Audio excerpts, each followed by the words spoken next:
नमस्कार मंडळी, कसे आहात सगळे? मस्त मजेतच असाल। मी रुपाली चटपटीत स्वादिष्ट रेसिपीजमध्ये आपले अगदी मनापासून स्वागत करते।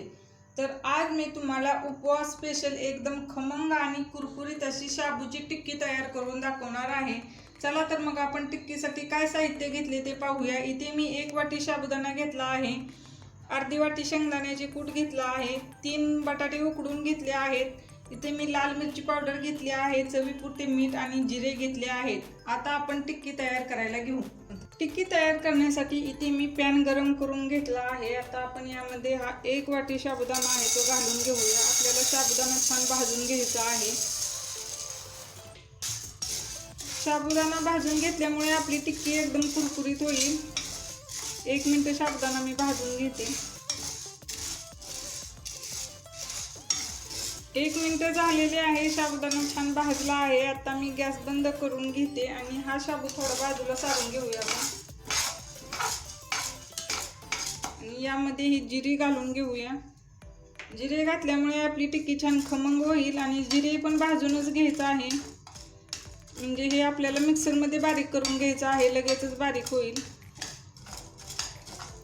गॅस बंद करूनच जिरे भाजून घ्यायचं आहे, जिरे लगेचच करपतात।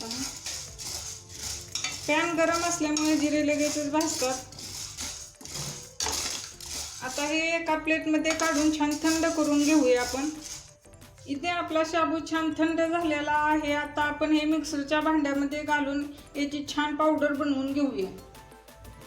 हे पहा, इथे मी शाबू छान मिक्सरला बारीक करून घेतला आहे, याची अशी पावडर झाली आहे। एवढा शाबू बारीक होतो। आता इथे मी 3 बटाटे उकडून घेतली होती। बटाटे उकडवून थंड करूनच घ्यायचे आहेत। आता आपण हे किसून घालूया यामध्ये।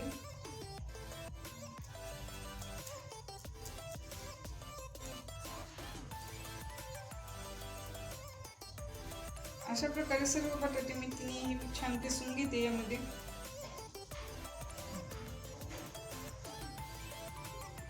इथे मी बटाटे किसून घेतले आहेत। आता यामध्ये चवीपुरते मीठ आणि चवीपुरती लाल मिरची पावडर घालून घेऊया। तुम्ही याऐवजी हिरवी मिरची वापरू शकता। तुम्ही जर उपवासाला कोथिंबीर खात असाल तर जरूर यामध्ये कोथिंबीरीचा वापर करा। आणि अगदी थोडेसे शेंगदाण्याचे कूट घालणार आहे, ऑप्शनल आहेत शेंगदाण्याचे कूट घालणे। हे तुम्हाला आवडत असेल तर तुम्ही घालू शकता। हे छान मिक्स करून घेऊया आपण, याचा गोळा तयार करून घेऊया। हे पहा,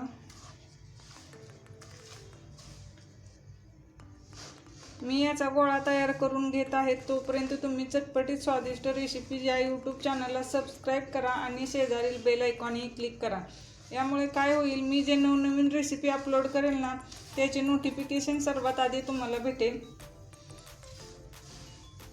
शाबू भाजताना यामध्ये मी जिरेही भाजले होते, त्यामुळे जिऱ्याचा एकदम खमंग असा सुगंध सुटला आहे पहा। आणि हे पीठ मळताना पाणी अजिबात वापरायचे नाही। हे पहा, इथे मी हे पीठ मळून घेतले आहे, एकदम छान झाले आहे। आणि यामध्ये मी जे शेंगदाण्याचे कूट वापरले आहे ना ते थोडे थोडे जाडसर ठेवले आहे, त्यामुळे टिक्की खाताना असे दाताखाली शेंगदाणे खूप छान लागतात।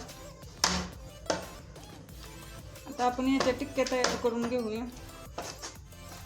हे पहा, थोडेसे पीठ यामधले मी काढून घेते आणि याला आपण छान आकार देऊन घेऊया टिक्कीचा।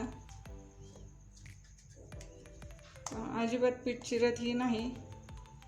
1 वाटी साबुदाण्यासाठी मी 3 छोट्या आकारचे बटाटे घेतली होती।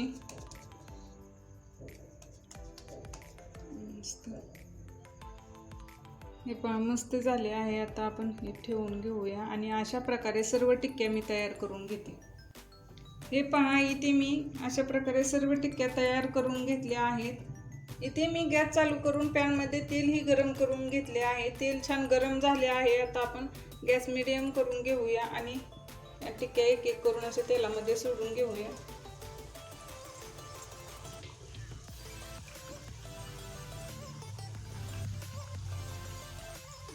तुम्हाला जर शाबू आणि भगर खाण्याचा खूप कंटाळा आला असेल तर या टिक्क्या नक्की ट्राय करा, खूप छान होतात आणि एकदम पटकन तयार होणारी रेसिपी आहे। आता खालच्या साईडने आपण 2 ते 3 मिनिटं छान मीडियम गॅसवर खरपूस अशा टिक्क्या तळून घेऊया। हे पहा इथे 2 ते 3 मिनिटं झालेले आहेत. आता आपण टिक्क्या पलटी मारून घेऊया.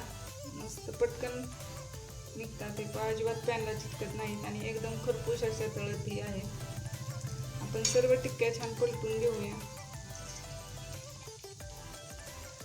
आपण या टिक्क्या बनवताना कच्चा शाबू वापरला आहे, त्यामुळे स्लो गॅसवरच आपल्याला या टिक्क्या तळून घ्यायच्या आहेत, म्हणजे आतूनही छान भाजतील. मस्त कलर आला आहे एकदम खरपूस असा. आता मी हे सर्व टिक्क्या छान पलटून घेते. हे पहा टिक्क्या खालच्याही साईडने छान भाजल्या आहेत एकदम खरपूस असा आणि एकदम गोल्डन असा कलरही आला आहे. तर आपण पलटी मारून घेऊया आणि दोन्ही साईडने छान कलर येईपर्यंत या टिक्क्या मी तळून घेते. हे पहा दोन्ही साईडने छान गोल्डन ब्राऊन होईपर्यंत आपण या टिक्क्या तळून घेतल्या आहेत. आता आपण या टिक्क्या काढून घेऊया. एकदम खरपूस झाले आहेत. तुम्ही आवाजही ऐकू शकता. एकदम मस्त अशा टिक्क्या झाल्या आहेत. इथे मी एका प्लेटमध्ये टिश्यू पेपर टाकून घेतला आहे. आता यावरती आपण या टिक्क्या घालून घेऊया. हे पहा इथे आपल्या टिक्क्या छान तळून तयार आहेत. तुम्ही आवाजही ऐकू शकता. एकदम क्रिस्पी अशा टिक्क्या तयार झाल्या आहेत. मस्त. तुम्हाला एक टिक्की मी फोडून दाखवते. पहा एकदम क्रिस्पी झाली आहे आणि आतूनही खूप छान फुगलीही आहे आणि छान शिजली आहे. चला तर मग तुम्हाला ही टिक्की आवडली ना, नक्की ट्राय करा आणि कशी झाली ती कमेंटमध्ये सांगायला विसरू नका.